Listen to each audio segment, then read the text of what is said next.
नमस्कार मित्रों, मैं प्रोफेसर डॉक्टर दिनेश गुप्ता आया हूँ कल्याण क्षेत्र में एक ऐसे व्यक्ति को मिलने के लिए, एक ऐसे प्रसिद्ध व्यक्ति को मिलने के लिए जिन्होंने राजकीय क्षेत्र में, सामाजिक क्षेत्र में, आर्थिक क्षेत्र में, उद्योग क्षेत्र में, यहाँ तक कि आध्यात्मिक क्षेत्र में भी अपने आप को समर्पित कर दिया है। उम्र उनकी 68 साल है, लेकिन मित्रों ये उम्र 68 साल की आप में जोश भर देगा। इस वीडियो को देखते रहिएगा अंत तक। धन्यवाद। तासामध्ये 150 गाणी गाऊन वर्ल्ड रेकॉर्ड करणार आहेत. त्या वर्ल्ड रेकॉर्डसाठी मी माझ्या आयकॉन फाउंडेशन इंडियाच्या वतीने आपल्या सर्वांच्या वतीने त्यांना खूप खूप हार्दिक शुभेच्छा देतो. त्यांच्या आयुष्यामध्ये त्यांनी अनेक वर्ल्ड रेकॉर्ड तयार करावेत. या ठिकाणी उपस्थित असलेले सर्व सुपरस्टार गायक इथे बसलेत. आमचे रेकॉर्ड अधिकारी, उच्च अधिकारी गुप्ता साहेब आणि सर्व अधिकारी बसलेत. त्यांचे अभिनंदन. मी मॅडमला खूप खूप हार्दिक शुभेच्छा देतो. मला ह्या ठिकाणी चीफ गेस्ट म्हणून जे मान दिला त्याच्याबद्दल मी आयोजकां नमस्कार मित्रों, बस कुछ ही देर में हम मिलने जा रहे हैं माननीय सम्मानित श्री मोहन केसरबाई हीरालाल जी बड़गुजर सर को मिलने जा रहे हैं, जिन्होंने एक धुळे, जिनका जन्म धुळे में हुआ है 4 फरवरी 1957 और वहाँ से उनकी यात्रा शुरू होती है। उनके जन्म जो है, उनके पिताजी जो है एक बहुत बड़े, उस समय उनका दर्जी का उनका शॉप था, बहुत बड़ा शॉप था। लेकिन कुछ घटना ऐसी घटती है, अगर आपने वक्त मूवी देखा होगा तो कुछ घटना ऐसी घटती है कि पूरा ऊपर से फिर नीचे हो जाता है। लेकिन याद रखिए, शाहरुख खान हमेशा बोलते हैं, जब तक मैं जीता नहीं, जब तक मैं जीतूंगा नहीं, तब तक पिक्चर अभी बाकी है मेरे दोस्त। ऐसे ही व्यक्ति को मिलने जा रहे हैं जिन्होंने, और सचमुच में जब आप उन्हें मिलेंगे ना तो आपको लगेगा कि कहानी, आप हिप्नोटाइज हो जाएंगे। इस वीडियो को आखिरी तक देखिएगा, आखिरी, क्योंकि उनके वीडियो का नाम ही है मेलेडी। अगर आप उनके वीडियो को भी सब्सक्राइब करना चाहते हैं तो मेलेडी मोहन बड़गुजर साहब को जरूर आप सब्सक्राइब कीजिएगा, और वहाँ पर आपको बहुत सारी चीज़ें उनके बारे में पता चलेगी। हम सामने रूबरू होने जा रहे हैं। सर बहुत बहुत स्वागत है हमारे इस चैनल के अंदर। सर थोड़ा सा अपने बारे में बताइए ना शॉर्ट में। सर मेरा नाम मोहन हीरालाल बड़गुजर। मेरा जन्म महाराष्ट्र धुलिया में हो गया। हाँ सर। और 4/2/1957 को मेरा जन्म हो गया। मैं धुलिया में मेरा पढ़ाई हो गया। मेरा पिताजी का बहुत ही बड़ा टेलरिंग का फर्म था। 25 से 30 लोग वहाँ पे पिताजी के पास काम करने का। अंग्रेजों के ज़माने में हमारे पिताजी विदेशी लोगों के कोट सिलाने के, उस समय में धुलिया में एक ही बड़ा टेलर थे, और आकस्मिक ऐसा कुछ प्रॉब्लम हो गया, दुकान में चोरी हो गई। फिर हमारे समय चेंज हो गया। सबसे बड़े आदमी एकदम गरीब लेवल पे आ गए। हमको फिर रोजी रोटी के लिए मुंबई में आना पड़ा। भारत के सारे गांव से लोग मुंबई में आते हैं। सही मायने में मुंबई का अगर अपन सही तरह से उपयोग करेंगे तो अमेरिका से भी बड़ा मुंबई है। क्या बात कर रहे हैं सर, ये हमारा जो मुंबई है अमेरिका से भी बड़ा है? अमेरिका से बड़ा है, और पूरा वर्ल्ड से हमारा मुंबई ये स्वर्ग जैसा है। अच्छा। मुंबई का उपयोग करना आना चाहिए। मुंबई में मेहनत और दिमाग का अगर सर सही। ये बात आपने सही की। महाराष्ट्र के सारे जिले के लोग यहाँ पर रहते हैं जी। महाराष्ट्र में 36 जिला है जी, और सारे के सारे जिले के लोग आपको यहाँ पर मिल जाएंगे। ये बात तो मैं एग्री हूँ सर। खाली महाराष्ट्र के सारे जिले के नहीं, पूरे भारत में जितने भी गांव है, जितने शहर है, जितने गांव है, आपको भारत का पूरा मिनी भारत यहाँ पे मुंबई में दिखेगा। क्या बात। और उत्तर प्रदेश हो, गुजरात हो या कन्नड़ हो, कोई भी साउथ इंडियन हो, यहाँ पे हर चीज़ दिखेगा।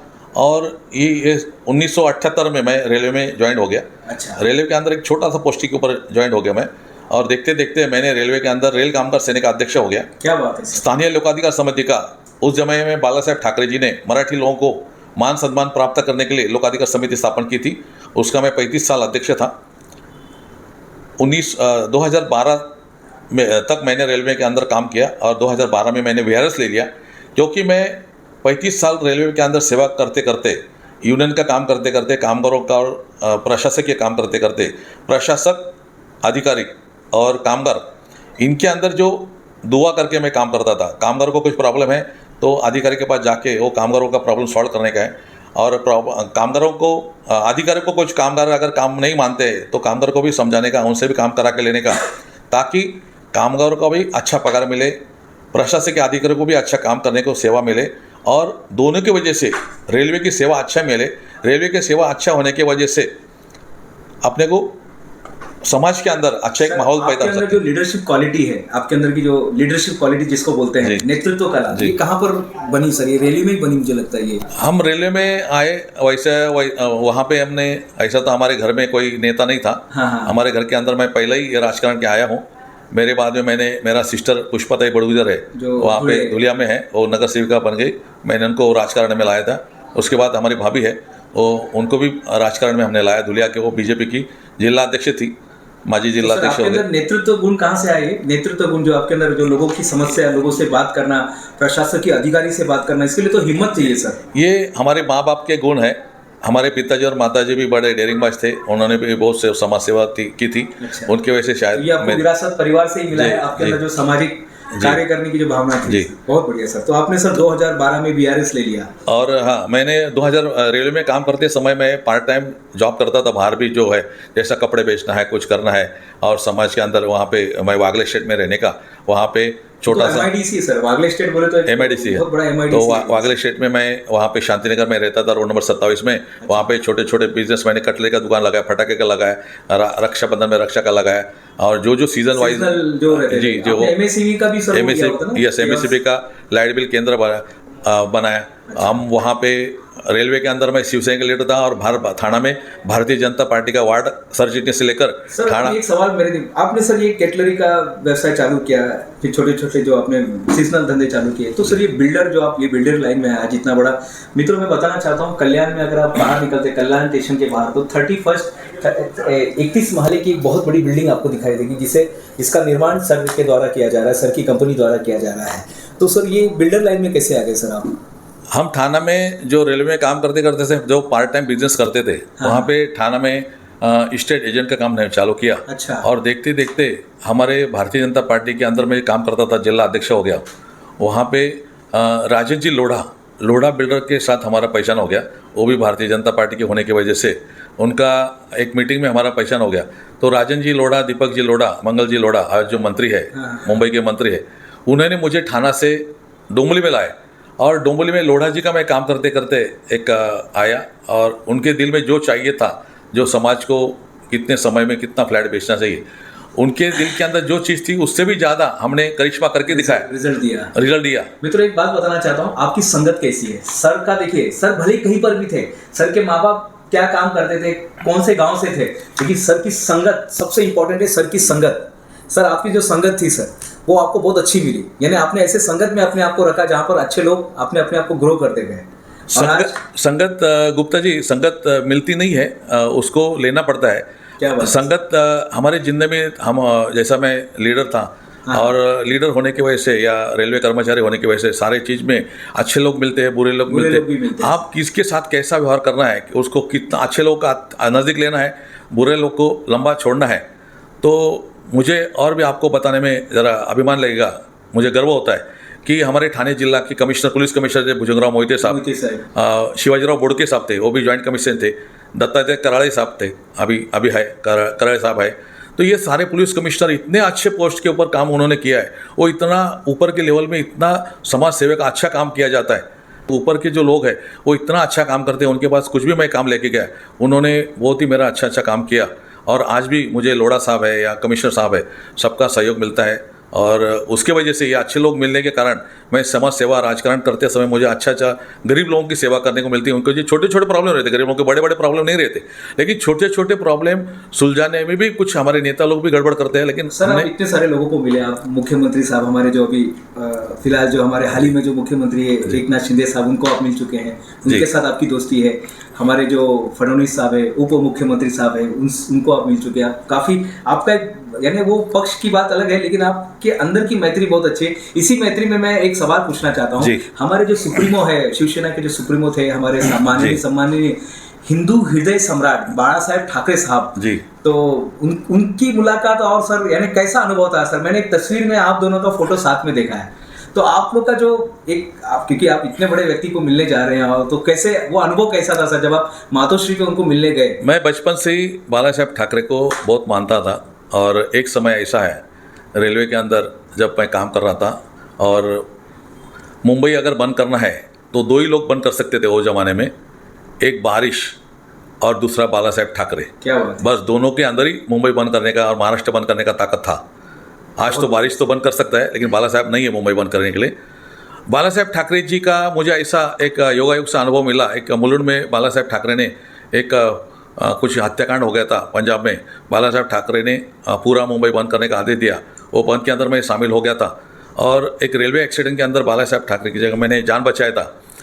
और कुछ दिन के बाद में हमारी जो सिस्टर है पुष्पा बड़ूदर धुलिया में जो नगर सेविका थी, उनकी इच्छा हो गई बाला साहब जी को मिलने का है, तो मैं मातोश्री पर गया, बाला साहब जी को मिला वहाँ पे, और मैंने बाला साहब ठाकरे जी को बताया कि मुझे आप महादेव के अवतार लग रहे हैं। मैंने उनके पैर छुए और मुझे महादेव के अवतार ही लगे। मैंने बाला साहब ठाकरे जी का और भी एक देखा हूँ कि जैन समाज के लोगों को कुछ प्रॉब्लम आया था, कांग्रेस की सरकार थी दिल्ली में, तो कांग्रेस का एक बड़ा नेता ने बताया था जैन लोगों को कि आप एक ही आदमी को जाइए बाला साहब ठाकरे के पास, वही आपका प्रॉब्लम सॉल्व करेंगे, सुलझाएंगे। बाला साहब ने पत्रकार परिषद लेके चैलेंज कर दिया कि हमारे जैन लोगों को, हिंदू लोगों को अगर आप लोग तकलीफ देंगे तो आपका भी जहाज सो जगह पे मैं नहीं जाने दूंगा। बस एक ही इशारे में सामने वाली पार्टी ठंडी पड़ गई। तो बाला साहब ठाकरे ऐसे थे, ज़बरदस्त थे। तो मातोश्री के ऊपर हम गए थे, उनके साथ काफ़ी बाला साहब जी ने हमको आशीर्वाद दिया था, प्रेम दिया था। हम हमेशा मातोश्री पर जाते थे और मैंने एक फ़ोटोग्राफर लेके गया था। फोटोग्राफर को उम्मीद नहीं थी कि हम झूठ बोल रहे बाला साहब ठाकरे के घर में जा रहे कि नहीं जा रहे। वो हिल रहा था, केरला वाला आदमी था, और वहाँ पे उन्होंने हमारी फ़ोटो, बाला साहब ने हमको जो हम लोग देख रहे हैं स्क्रीन पे, जो हम जी वो स्क्रीन पे जो देख रहे हैं, वो हमने वहाँ पे मातोश्री को बहुत फोटो निकाले। सर आपने शिरडी में भी कुछ आपका, क्योंकि आप आध्यात्मिकता से भी जुड़े जी। और आप बहुत मानते हैं हमारे शिरडी वाले साईं बाबा जिन्होंने चमत्कार, जीते जी जिन्होंने चमत्कार किया, पानी से दिए जलाए सर जी। वो कहानी क्या है सर? एक 30-35 साल से हम शिरडी के साईं बाबा के पास शिरडी में जा रहे हैं। अच्छा। और साईं बाबा की आशीर्वाद की वजह से हम यहाँ पे जो जन सेवा है या लोक सेवा है, कुछ काम करने का उम्मीद रखते हैं और सारा काम करने का हमको प्रेरणा मिलती है साईं बाबा की तरफ से। हमने शिरडी में जाके, साईं बाबा मंदिर कभी बंद नहीं रहता है। अच्छा। और वो कुछ समय के लिए हमने वहाँ पे प्रशासन को विनंती करके कुछ क्षण के लिए, कुछ मिनट के लिए बंद किया। वहाँ पे अनंत कोटि ब्रह्मांड नायक राजाधिराज योगीराज परब्रह्मा श्री सच्चिदानंद सदगुरु साईनाथ महाराज की जय, ये जो 30 फुट का जो बोर्ड है, ट्यूबलाइट का बोर्ड, हमने वहाँ पे शिरडी का संस्थान के अंदर जो गाभारा है, अंदर मंडप है साईं बाबा का, वहाँ पे हमने लगाया।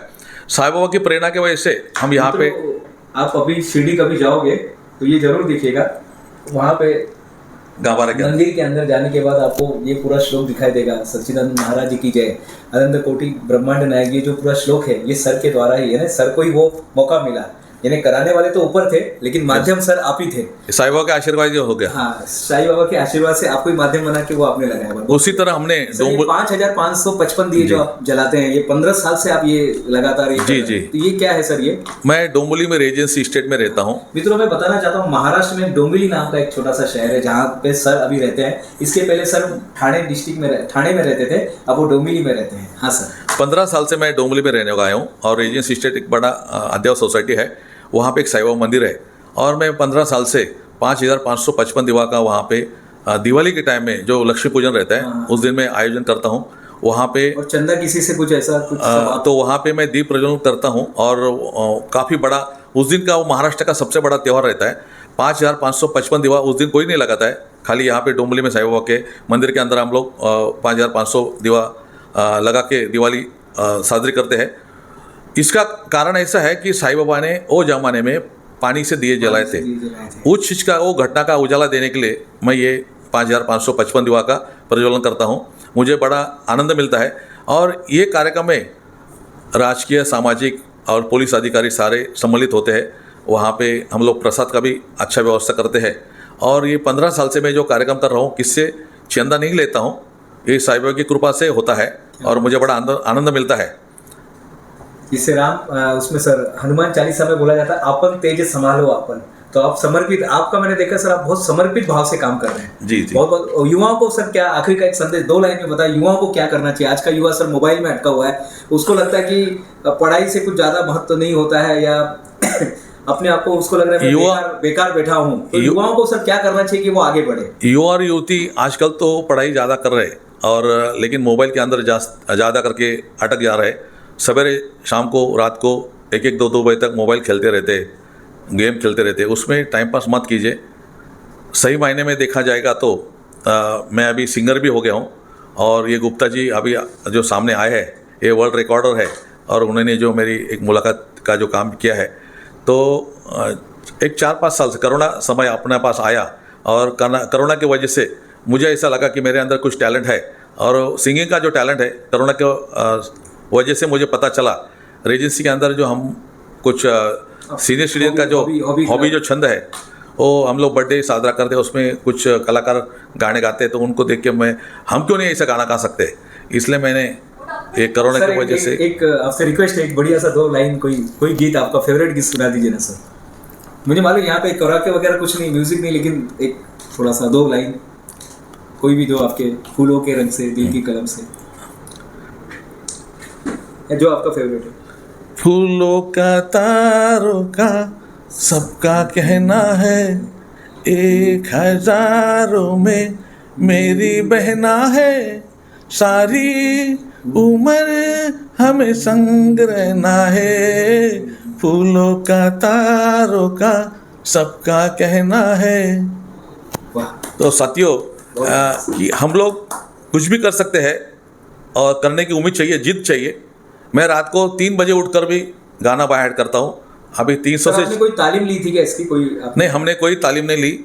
अभी मैंने 4-5 साल के अंदर देख के सीखा लोगों को? जी सुन के सीखा, देख के सीखा, और मैंने 300 से 400 गाना बाय हार्ट किया है। और चलिए, बहुत सारी शुभकामनाएं sir OMG book of record की तरफ से सर, क्योंकि आप इसी में भी रिकॉर्ड बनाने जा रहे हैं। थैंक यू सर, थैंक सारे यू। गाने याद करने का, भारत विश्व में 143 करोड़ और विश्व में 800 करोड़ लोग रहते हैं, उसमें मोहन सर एक ऐसे व्यक्ति है जिनको 400 गाने, लगभग 400 गाने जिनको याद है। तो बहुत बहुत धन्यवाद सर आपका, और दिल से, मन से। ये थे मित्रों श्री मोहन केसर भाई हीरालाल बड़गुजर जी, जिन्होंने अपने जीवन की कुछ कहानी आपको सुनाई।